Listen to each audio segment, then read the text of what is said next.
everyone, welcome back to my YouTube channel agriculture at a glans.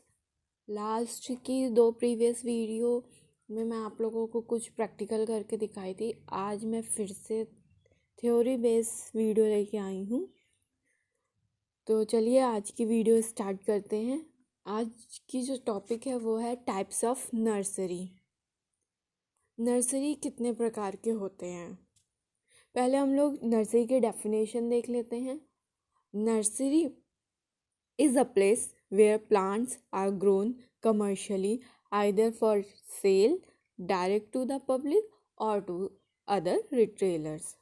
Nursery क्या है? Nursery एक place है, एक एरिया है जहाँ पे जो है प्लांट्स को ग्रो किया जाता है कमर्शियली, फिर उसको ग्रो करके डायरेक्ट पब्लिक में बेचा जाता है, सेल किया जाता है, या फिर उसको रिटेलर्स को सेल किया जाता है।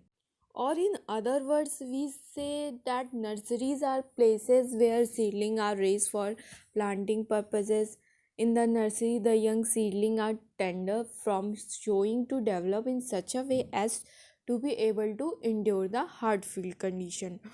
नर्सरी में क्या होता है? नर्सरी में सीड को लगाया जाता है और उसको यंग सीडलिंग तक जो है ग्रो किया जाता है, फिर उसके बाद मेन फील्ड में उसको ट्रांसप्लांट किया जाता है। यंग सीडलिंग को इस तरीके से केयर करके और जो है ट्रेन करके उसको ग्रो किया जाता है जिससे कि वो हार्ड फील्ड कंडीशन को सह सके। नर्सरी जो है कई तरह की हो सकती है, जैसे कि फ्रूट प्लांट की नर्सरी हो सकती है, vegetable plants, ornamental plants, medicinal and aromatic, forest plant की भी नर्सरी होती है। एंड एक इम्पॉर्टेंट नर्सरी होती है वो है हाईटेक नर्सरी। हाईटेक नर्सरी में क्या होता है? हाईटेक नर्सरी में हम लोग जो है पूरा एक प्रोटेक्टेड इन्वायरमेंट में जो है टेम्परेचर, ह्यूमिडिटी, एवरीथिंग जो है मेंटेन, आर्टिफिशियली मेंटेन करके जो है वहाँ पे सीडलिंग को ग्रो करते हैं। Nurseries are two types, that is temporary nursery and permanent nursery. अब हम लोग देख लेते हैं टेम्पररी नर्सरी क्या होती है। It is a nursery that is maintain for supplying nursery stock for a short period after which it is abandoned. Normally it is made in the plantation area or in previous years plantation। Temporary nursery वो nursery होती है जो एक short period के लिए बनाई जाती है, मतलब कि कहीं पे हमें जो है ढेर सारी खेती करनी है तो फिर वहाँ पे छोटी सी नर्सरी बना करके वहाँ पे सीड को ग्रो करके उसकी सीडलिंग तैयार करके फिर बगल में वहाँ पे ट्रांसप्लांट कर देते हैं मेन फील्ड में। और ये जब ट्रांसप्लांट हो जाता है उसके बाद इस नर्सरी को डिस्ट्रॉय भी कर दिया जाता है। ये टेम्पररी नर्सरी के नेम पे ही है, जैसे टेम्पररी बनाया जाता है और फिर जो है उसका यूज़ करने के बाद उसको डैमेज भी कर देते हैं या फिर उस नर्सरी की कोई वैल्यू नहीं रहती या यूज़ में नहीं रहता है। Now we come on some advantages and disadvantages of temporary nurseries. Advantages of temporary nurseries are as follows. First one is usually made in newly cleared sites fairly rich in humus and therefore does not require any manuring। Temporary nursery को usually जो है newly cleared site पे बनाया जाता है and जो Fairlie rich होता है ह्यूमस में, इसलिए वहाँ पे ज़्यादा मैन्योरिंग की ज़रूरत नहीं होती है, ना ही फील्ड मेंटेनेंस की ज़रूरत होती है। Minimum trouble with the weeds, destructive insect and diseases. जो इंसेक्ट एंड डिजीजेस का जो अटैक होता है वो टेम्पररी नर्सरी में बहुत कम होता है, क्योंकि जो है क्लियर साइट पे तुरंत ही इस नर्सरी को बना करके और फिर उस पर सीड ग्रो किया जाता है। इसलिए जो है टेम्पररी नर्सरी में जो है वीट हो गया या इंसेक्ट डिजीज़ का अटैक की ट्रबल बहुत कम होती है। अब हम लोग देख लेते हैं डिसएडवांटेजेस। डिसएडवांटेज ये है कि it is made in out of way places, proper supervision is not possible. चूँकि ये फील्ड के आसपास बनाई जाती है इसलिए ये out of the way places होती है, इसलिए वहाँ पे सुपरविज़न 24/7 पॉसिबल नहीं होता है, इसलिए ये जो है एक बहुत बड़ा डिसएडवांटेज है। Now we come on permanent nursery. Permanent nursery में देख लेते हैं हम लोग कुछ point. It is a nursery that is maintain for supplying nursery stock for a long time on a permanent basis. ये नर्सरी, जैसा कि नाम है इसका परमानेंट, इसलिए जो है इस नर्सरी को मेंटेन किया जाता है लॉन्ग टर्म के लिए, लॉन्ग टाइम बेसिस के लिए, और जो है सप्लाई करता है नर्सरी स्टॉक को लॉन्ग टाइम के लिए। सेकेंड पॉइंट है the duration of the services and the life of the permanent nursery is long and it is maintain till seedlings can be raise in it at a reasonable cost. Second point में भी same है, the duration of the services and the life of the permanent nursery जो होती है वो long होती है, और जो है सीडलिंग को जो है रेज किया जाता है तब तक जब तक जो है वो रीजनेबल कॉस्ट पे बिक ना जाए। थर्ड पॉइंट है near some road for quick and easy transport. Permanent nursery अक्सर जो है रोड के आसपास होती है जिससे कि क्विक ट्रांसपोर्ट मिल सके और जो है इजीली जो है सीडलिंग को मार्केट तक या फिर जो है रिटेलर तक पहुंचाया जा सके। अब हम लोग देख लेते हैं raising of the fruit nursery. एक एग्जांपल के तौर पे मैं आप लोगों को फ्रूट नर्सरी का बता देती हूँ कैसे होता है। पहले हम लोग देख लेते हैं नर्सरी बेड क्या होता है। A nursery bed is a prepared plot of land for raising seedling। एक नर्सरी बेड जो होता है एक प्रिपेयर प्लॉट होता है लैंड का जहाँ पे हम सीडलिंग को रेज करने के लिए यूज़ करते हैं। It act as a temporary home for young plants until they are eventually planted in a main garden. Nursery bed जो होता है वो यंग प्लांट का एक टेम्पररी होम होता है तब तक जब तक जो उनको मेन गार्डन या मेन फील्ड में प्लांट नहीं कर दिया जाए।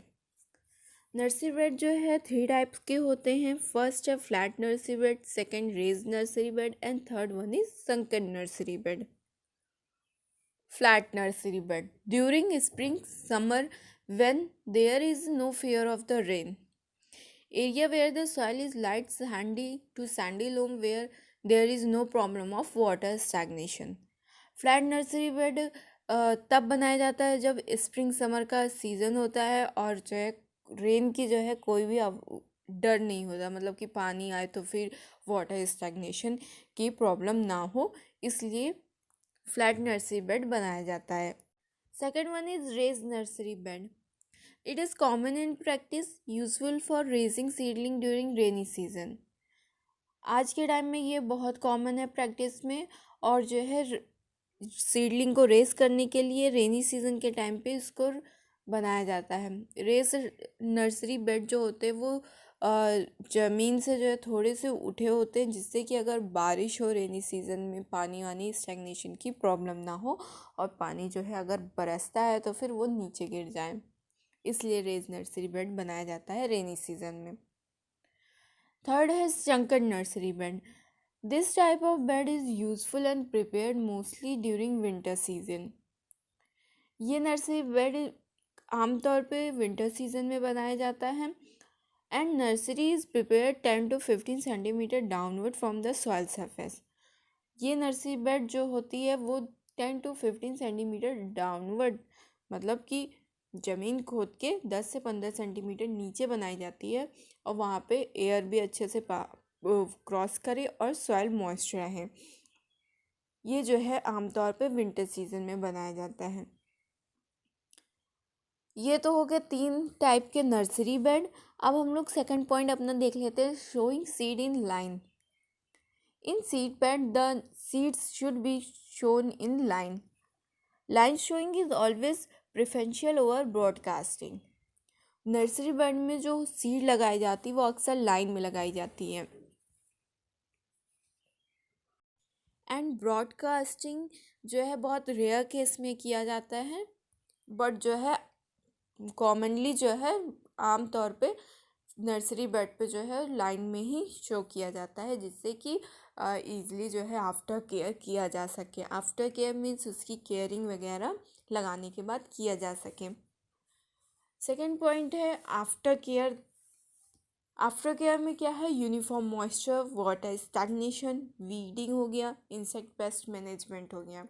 आफ्टर क्या केयर क्या हो गया, सीड हम लोग लगा दिए, उसके बाद टाइम टाइम पे देखते रहें कि अगर कोई वीड आई है, उसमें खरपतवार आए हैं, तो उनको रोग आउट कर दिए। रोग आउट मतलब कि जो है उखाड़ दीजिए उसको।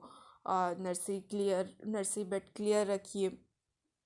इंसेक्ट पेस्ट मैनेजमेंट करिए। अगर जो है बहुत सारे डिजीज़ होते हैं या फिर बहुत सारे इंसेक्ट पेस्ट होते हैं जो सीडलिंग में ही अटैक करने लगते हैं प्लांट को, तो इंसेक्ट पेस्ट का मैनेजमेंट करना भी बहुत ज़रूरी होता है। और ये भी देखिए कि यूनिफॉर्म मॉइस्चर लेवल मेंटेन है कि नहीं नर्सरी बेड पे। वाटर स्टैग्नेशन तो नहीं हो रहा है, बिकॉज नर्सरी बेड पे अगर वाटर स्टैग्नेशन होता है तो फिर जो है वाटर लॉगिंग से प्लांट को डैमेज होने की चांसेस बढ़ जाते हैं। इंसेक्ट पेस्ट मैनेजमेंट के लिए जैसे कि मैलाथियन हो गया 0.16% बहुत इफ़ेक्टिव होता है। एंड डाइथेन M45 और ब्लाइटॉक्स 0.2% जो होते हैं वो डिजीज़ के लिए बहुत इफ़ेक्टिव होता है। रिक्वायरमेंट ऑफ द लैंड में ये है कि जो है नर्सरी बनाते टाइम आपको देखना है कि आपको कौन सा लैंड जो है, कौन सा सॉइल सेलेक्ट करना है जहाँ पे आपकी सीड अच्छे से ग्रो कर सके और अच्छे से परफॉर्म कर सके। और अच्छी सीडलिंग ग्रो होगी तभी उसको मेन फील्ड में ट्रांसप्लांट किया जाता है। एंड इसलिए बहुत इम्पॉर्टेंट होता है कि लैंड अच्छी सेलेक्ट करिए और जो कि सैंडी लोम सॉइल हो, बिकॉज सैंडी लोम सॉइल में मोस्ट ऑफ द प्लांट जो है अच्छा परफॉर्म करते हैं, अच्छे से ग्रो करते हैं। नेक्स्ट पॉइंट है time of nursery raising. Nursery raising की टाइमिंग क्या होती है? विंटर क्रॉप के लिए जो नर्सरी रेज करते हैं वो है जून जुलाई में। एंड जो समर क्रॉप के लिए जो रेस करते हैं हम लोग, वो नवंबर जनवरी में जब नर्सरी रेस करेंगे तब जाके उसको मेन फील्ड में लगाया जाएगा और तब जाके समर क्रॉप आती है। सेकेंड पॉइंट है एसेंशियल ऑपरेशंस लाइक थिनिंग हो गया, पिकिंग हो गया, हार्डिंग ऑफ हो गया, मल्चिंग हो गया। इन सब के बारे में डिटेल में मैं आप लोगों को नेक्स्ट वीडियो, मेरी आने वाली वीडियो में नर्सरी बेड पे सीड को ग्रो करने के लिए कुछ ग्रोइंग मीडिया की आवश्यकता होती है, like compost, soil, sand, sphagnum moss, perlite हो गया, वर्मिकुलाइट हो गया, पीट, सॉडस्ट एट्सेट्रा। ये सब जो है वो एक तरीके से ग्रोइंग मीडिया हैं, या फिर जो है वो मीडिया जो कि ग्रो करने में यूज़फुल होते हैं या यूज़ किए जाते हैं, उन्हीं को ग्रोइंग मीडिया कहते हैं। और सबसे ज़्यादा इसमें इफ़ेक्टिव जो होता है वो होता है compost, soil, sand, sphagnum moss.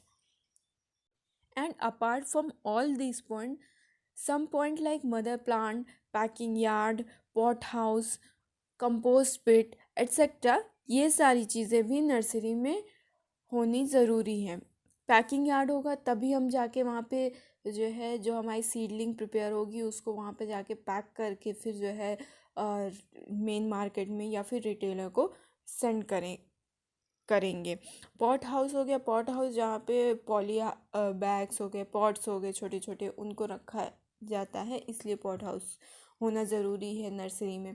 And compost pit, एक साइड में एक गड्ढा खोद दिया जाता है जिसमें लीव्स हो गए फील्ड से जो निकल रहे हैं या फिर काउ डंग वगैरह आता है, तो वहाँ पे मिला करके उसको रख दिया जाता है और कुछ दिन में वो कंपोस्ट में चेंज हो जाता है और उस कंपोस्ट को यूज़ किया जाता है नर्सरी बेड पे।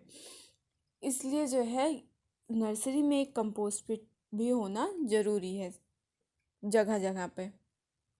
एंड में मैं आप लोगों को एक स्केच टाइप दिखा देती हूँ, ये आइडियल नर्सरी की, मतलब आप लोग एक नर्सरी बना रहे हैं तो फिर इस तरीके से होना चाहिए। मदर प्लांट हो गया ये, और कुछ पाथ छोड़ दिया जाता है जिस पे हम लोग चल के जाएं, और जो है कंपोस्ट पेट हो गया, पॉट हाउस, स्टोर हाउस, ये सारी चीज़ें नर्सरी में होनी चाहिए। इस तरीके से नर्सरी होनी चाहिए, एक आइडियल नर्सरी ऐसी होती है। एंड में मैं आप लोगों से कहूँगी प्लीज़ मेरे चैनल को लाइक करिए, शेयर करिए ज़्यादा से ज़्यादा, and must subscribe my channel. Thank you.